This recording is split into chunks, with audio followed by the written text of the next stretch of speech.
Travelling journey से, क्योंकि मैं जा रही हूँ आउट ऑफ जयपुर अपने एक शूट से रिलेटेड। तो अभी मैंने न्यूगो की एक बस पकड़ी है जिसमें मैं अभी जस्ट बैठी हूँ और मैं जा रही हूँ जयपुर से गुड़गांव।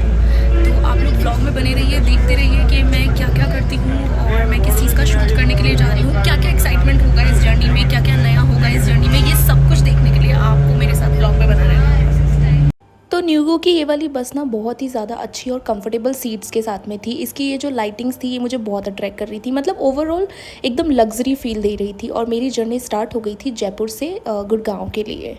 जर्नी स्टार्ट होने के बाद में मैंने अपने साइड में देखा तो मैंने देखा कि ये जो अंकल बैठे हैं ये इतनी देर से रील्स स्क्रॉल किए जा रहे हैं और इतनी सारी रील्स देख रहे थे, मतलब ये खो चुके थे रील्स में। और जस्ट मेरे आगे वाली सीट पे इन्हीं की रिलेटिव कोई आंटी बैठी थी अपनी बच्ची के साथ में। उन्होंने इतने तेज़ तेज़ गाने चलाए हुए थे और मुझे इतना मतलब इतना फ़नी मोमेंट हो गया था वो। ये सब होने के बाद में जो हमारी बस थी वो मिडवे में रुकी थी एक रेस्टोरेंट में, मतलब कि वहाँ पे हल्का फुल्का वॉशरूम के लिए या फिर कोई किसी को स्नैक्स लेने हो, चाय वगैरह पीने हो उसके लिए। तो ये वाला वो रेस्टोरेंट था, अंदर से मुझे बहुत ज़्यादा अच्छा लगा। और गाइस मैं यहाँ पे रुकी हूँ। अभी मैं सबसे पहले जाऊँगी वॉशरूम क्योंकि मुझे बहुत तेज़ सुसु आया है। बस हमारी रुकी है एक रेस्टोरेंट में, चलो फिर चलते हैं। तो वॉशरूम से वापस आने के बाद में अब मुझे आके थोड़ा सा रिलैक्स फील हुआ है, अब मुझे थोड़ा अच्छा लग रहा है।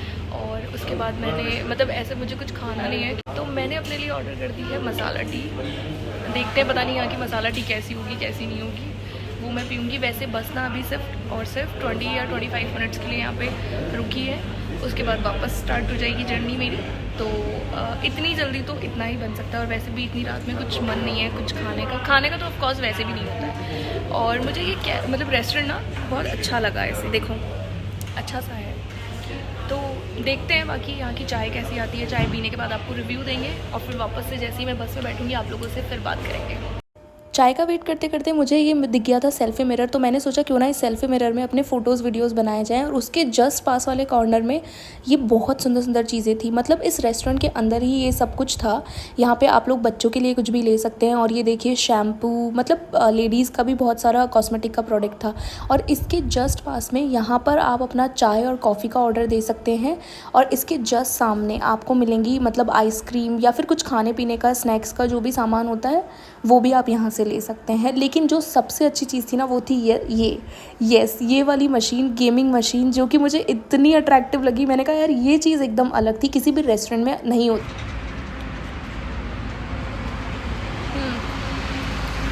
तो गाइस चाय का रिव्यू तो बहुत ज़्यादा अच्छा है, मतलब चाय मुझे अच्छी लगी यहाँ की। वैसे यूजुअली बाहर चाय इतनी अच्छी मिलती नहीं है, बट ये वाली चाय अच्छी है इनकी। बस हमारी पीछे लग चुकी है और अभी कुछ देर में हम लोग बैठेंगे यहाँ पे, तो चलते हैं।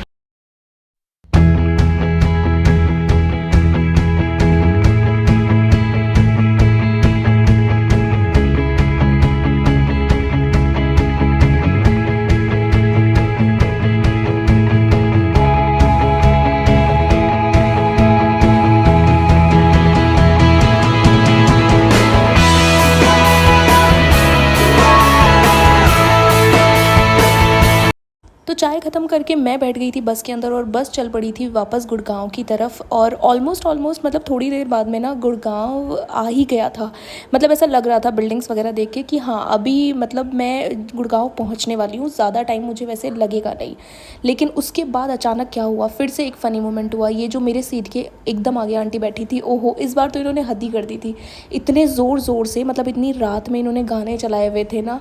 और पता है मतलब इनको कोई ऐसा नहीं था कि कोई लोग क्या सोचेंगे क्या नहीं। तो आंटी को बाय बोलने के बाद में मेरा फाइनली स्टेशन आ गया था, राजीव चौक में उतर गई थी और वहाँ से मैंने ले लिया था अपने लिए ऑटो लेके मैं पहुँच रही थी अपने होटल के। तो गाइज़ मैं आ चुकी हूँ अपने होटल में और सिर्फ 3 किलोमीटर ये राजीव चौक से था, जिसके भैया ने 50 रुपये के मुझसे 100 रुपये लिए। लेकिन चलो कोई बात नहीं, रात का टाइम था इसलिए चलो कोई प्रॉब्लम नहीं है, चलते हैं। आ गए हैं अंदर, करेंगे चेक इन। अब मैं होटल के अंदर आके कर रही थी चेक इन और ये भैया मतलब अपनी फॉर्मेलिटीज़ पूरी कर रहे थे। तो मैंने कहा मैं अपने सब्सक्राइबर्स को ना होटल दिखा देती हूँ, क्योंकि होटल वाज नाइस, मतलब सब कुछ अच्छा था, नीचे रिसेप्शन एरिया अच्छा था। चेक इन की फॉर्मेलिटीज़ करने के बाद में गाइज़ मैं जाके सो गई थी और मैं व्लॉग को नहीं बना पाई थी। उसके बाद नेक्स्ट डे मैं सुबह उठी थी और ये मैं अपनी बालकनी में आ गई थी उठ के, जो कि मुझे बहुत ज़्यादा ठीक लगी थी। उसके बाद में क्योंकि मैं घर पे भूल कर आ गई थी अपनी टूथब्रश और टूथपेस्ट दोनों ही, तो मैंने मंगवा लिया था होटल से ही टूथब्रश और टूथपेस्ट और ये पानी की एकदम चिल्ड वाटर। एंड ये जो सबसे मोस्ट इम्पॉर्टेंट चीज़ थी ये थी मेरी ब्लैक कॉफ़ी। वैसे यूजुअली मैं सुबह पीती नहीं हूँ, लेकिन आज मुझे ज़रूरत थी क्योंकि मैं बहुत ज़्यादा थक चुकी थी और मेरी ब्लैक कॉफ़ी ठंडी ना हो जाए, इसलिए मैं जल्दी से वॉशरूम में जाके और ब्रश करने लग गई थी क्योंकि कॉफ़ी मैंने पहले मंगवा ली थी।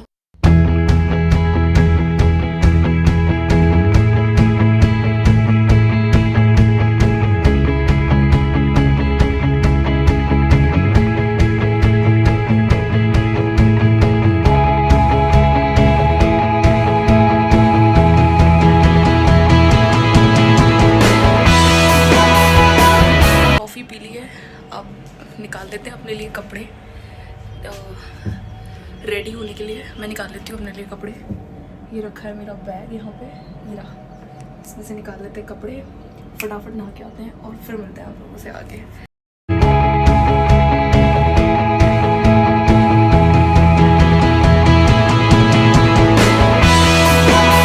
तो भाई नहा के आ चुकी हूँ मैं और लोअर मैंने सेम पहन लिया, टॉप मैंने चेंज कर लिया है। अब हो जाते हैं जल्दी से रेडी क्योंकि अभी रेडी होने में टाइम लगेगा, फिर मुझे मेरा ब्रेकफास्ट करना है और 10:30 का उन लोगों ने मुझे टाइम दिया है, तो मतलब उससे पहले होना है और टाइम अभी हो रहा है 9:45, तो जल्दी जल्दी रेडी हो जाते हैं। तो रेडी होने से पहले मैं कर रही थी मेडिटेशन, भगवान का थोड़ा सा ध्यान, क्योंकि भाई अच्छे काम के लिए निकले हैं तो भगवान का ध्यान करना ज़रूरी होता है। उसके बाद फिर मैं हो रही थी रेडी। सबसे पहले अपने गीले बालों को मैं सुखा रही थी और इसके बाद में मैं ऑलमोस्ट रेडी हो गई थी। रेडी होने के बाद में मैं जस्ट निकल चुकी थी वहाँ से। मैं रेडी होने का वीडियो नहीं बना पाई क्योंकि मैं बहुत ज़्यादा लेट हो रही थी, तो मैंने कहा कोई दिक्कत नहीं है, हम डायरेक्ट वीडियो में वैसे ही दिखा दें। तो गाइज़ जिस चीज़ का मैं इतने टाइम से वेट कर रही थी, फाइनली मैं उसके लिए यहाँ आ चुकी हूँ। यस, जो मेरी शूटिंग लोकेशन है एक्चुअली वो है गुरुग्राम में, जहाँ पर मैं शूट करने वाली हूँ एक रियल स्टेट के लिए। तो आ चुकी हूँ मैं अभी रेडी होके और स्क्रिप्ट जो है वो भी मैंने रेडी कर ली है, करी तो है, लेट्स सी देखते हैं क्या होता है। अभी वेट हो रहा है फोटोग्राफर का, वीडियोग्राफर का सॉरी। उसके बाद में स्टार्ट करेंगे शूट। उससे पहले मैं आपको यहाँ पे थोड़ा सा लोकेशन दिखा देती हूँ कैसी है, क्या क्या है, सारी चीज़ें आपको दिखा देते हैं। चलिए फिर। ये वो लोकेशन थी जहाँ पे मुझे शूट करना था। एक्चुअली ये तो इसका फ्रंट वाला एरिया था, बैक में जाके मुझे शूट करना था। यहाँ तो मैं बैठ के थोड़ा सा रिलैक्स कर रही थी। और ये देखिए कैमरामैन और जो मार्केटिंग मैनेजर हैं वो दोनों मतलब ये डिसाइड कर रहे थे कि भैया कहाँ पे शूट करना है, कैसे करना है, बैकग्राउंड में क्या दिखना चाहिए, क्या नहीं दिखना चाहिए, ये सब। और गाइज़ दिल्ली NCR की इतनी तपती हुई गर्मी में मैं करके आ गई हूँ अपना शूट कंप्लीट, वो भी इस सर्दी वाले ब्लेजर में। धूप तक नहीं निकली है और वो तो भगवान ना हमेशा मेरे पे कृपा बनाए रखते हैं। तो आज ना धूप थोड़ी कम थी वरना मर जाती। पैरों की हालत मेरी ऐसी हो चुकी थी, मतलब किसी ने प्रार्थना की मतलब अब मुझे जाके समझ में आया है कि यार ये एक्ट्रेस कैसे कैसे इतनी गर्मी में काम करती है ब्रो। और भाई ये मेरे पैरों की हालत देखो क्या हो चुकी है। हील्स पहन के मैंने हील उतार लिया क्योंकि मेरी बस की नहीं है। पहुंच जाइए। फर्स्ट लोकेशन से अपना शूट कंप्लीट करने के बाद में हम लोग निकल चुके थे सेकंड लोकेशन के लिए। और फर्स्ट लोकेशन से सेकंड लोकेशन बहुत ज़्यादा दूर थी, मतलब ऑलमोस्ट 40 या 45 किलोमीटर्स थी। बट जो मतलब ट्रैवलिंग का जितना भी था वो इन सब का ही था। यही लोग मुझे लेकर जा रहे थे और मुझे ड्रॉप भी यही लोग कर रहे थे। वो चीज़ मुझे सच में इनकी बहुत ज़्यादा अच्छी लगी। और ये देखिए दिल्ली की बड़ी बड़ी बिल्डिंग्स जो कि मुझे बहुत अच्छी लग रही थी, बट फिर मैंने कहा सिर्फ बिल्डिंग्स ही हैं, बाकी दिल्ली में कुछ नहीं अच्छा। उसके बाद में हम लोग फाइनली मतलब 40 या 45 मिनट की ड्राइव के बाद में हम लोग पहुंच गए थे सेकंड लोकेशन पे। और ये जो सेकंड लोकेशन थी वहाँ का मतलब मेन फ्रंट जो ऑफिस होता है वो था, जहाँ पर ये रियल स्टेट के मतलब छोटे छोटे डमीज़ वगैरह बिल्डिंग्स के ये सब थे। एंड उसके बाद में स्टार्ट हो चुका था फाइनली हम लोगों का सेकंड शूट, जिसमें कैमरामैन भैया अभी तो लोकेशन देख रहे थे। अभी मतलब वो सिर्फ ये सेट कर रहे थे कि भाई किधर से शूट करना है किधर से नहीं, और मैं अपनी स्क्रिप्ट थी वो रेडी कर रही थी। तो थोड़ा बहुत शूट कंप्लीट करने के बाद में जैसे ही ब्रेक मिला तो ये कैमरे वाले भैया पता नहीं क्या देख रहे थे, उस पर हमें हंसी आ रही थी। उसके बाद में मतलब शूट वगैरह सब कंप्लीट करने के बाद अब ऑलमोस्ट मतलब 6:30 या 7 o'clock हो गए थे।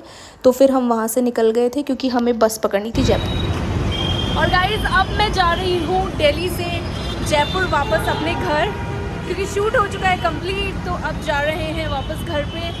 एंड बहुत अच्छा लगा जिनके साथ मेरा शूट था, बहुत ही प्रोफेशनल लोग थे, बहुत अच्छे लोग थे, तो मज़ा आ गया। अब चलते हैं घर पे। तो गाइस वहाँ से सीधा निकल कर मुझे मिल गई थी यहाँ पे जयपुर के लिए बस, और बस बहुत कंफर्टेबल है और फटाफट से मुझे बस मिल गई। वो मेरे लिए सबसे इम्पोर्टेंट था।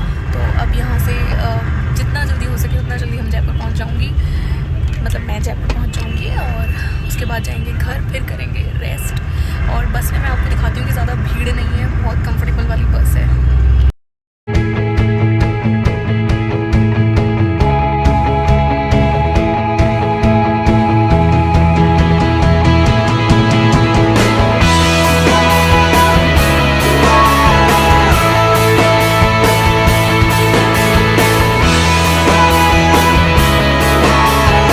और बहुत देर की ड्राइव के बाद में फ़ाइनली हमारी बस ना एक वापस से मिडवे में रुकी थी, यहीं पे मतलब वॉशरूम जाने के लिए। और अगर किसी को जैसे चाय पानी या कुछ भी छोटा मोटा स्नैक्स या ब्रेकफास्ट करना था, उसके लिए हम लोग रुक गए थे। तो गाइज़ मेरी जो बस है वो उसने स्टॉप लिया है देसी टिक्कर रेस्टोरेंट में, जहाँ पे मैंने पिया है ये मिल्क शेक। और क्योंकि मुझे सिर्फ इसी का मन था, चाय वाय मैं इतनी ज़्यादा पीती नहीं हूँ, आते हुए मैंने पी ली थी, बट मैं ऐसे दिन में भी नहीं पीती हूँ चाय, तो रात में तो क्या ही मतलब है। पीछे ये बसेस आप लोग मेरे पीछे देख रहे हैं लगी हुई है, 1 2 3 करके। हमारी फ़र्स्ट वाली बस है, 20 मिनट का इन लोगों का स्टॉप है। आते हुए भी 20 मिनट का स्टॉप लिया था, और अभी जाते हुए भी ये लोग 20 मिनट का स्टॉप ले रहे हैं। उसके बाद में फिर यहाँ से निकल कर बस में बैठेंगे, और आई थिंक ये बस हमें 11 मोस्ट प्रॉबेबली 11:30 तक मुझे जयपुर पहुँचा देगी, या ड्रॉप कर देगी।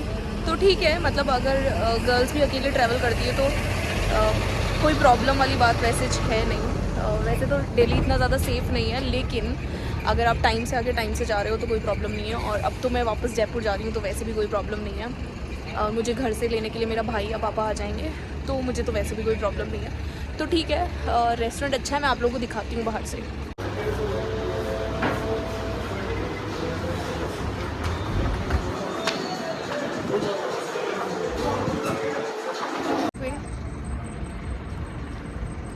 ये देखो देसी तड़का।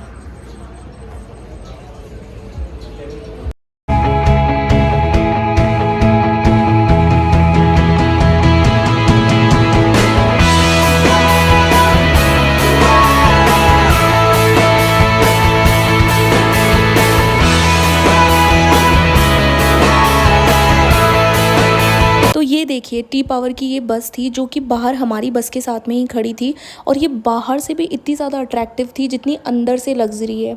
एक्चुअली ना मैं इस बस को काफ़ी देर से बाहर से देख रही थी और इसके वीडियो बना रही थी, इसकी फ़ोटोज़ क्लिक कर रही थी। तो जो ड्राइवर भैया थे उन्होंने स्पेशली मुझे कहा कि मैडम बाहर से नहीं, आप प्लीज़ अंदर आइए और आराम से इस बस को देखिए, बहुत ही ज़्यादा अच्छी है, और दिल्ली इंदौर और इस वाले ये रूट पर जाती है। तो मैं तो उनसे मतलब मैंने बोला कि ठीक है चलो वीडियो बनाते हैं। और ये देखिए अंदर से इतनी ज़्यादा लग्जरी, इसमें आपको स्नैक्स वगैरह और मतलब वाटर बॉटल सब कुछ मिल जाएगा। मुझे तो बहुत ज़्यादा अच्छी लगी भाई, मज़ा आ गया मुझे तो ये बस देख के। लेकिन बस इसमें ना एक चीज़ मुझे ठीक नहीं लगी कि ये माउंटेन्स में नहीं जाती है। काश ये वहाँ जाती तो मैं तो मतलब नेक्स्ट ट्रिप मेरी इसी बस में कर रही होती। बट कोई बात नहीं, दिल्ली और कहीं जाना होगा तो ज़रूर इस बस में आएंगे।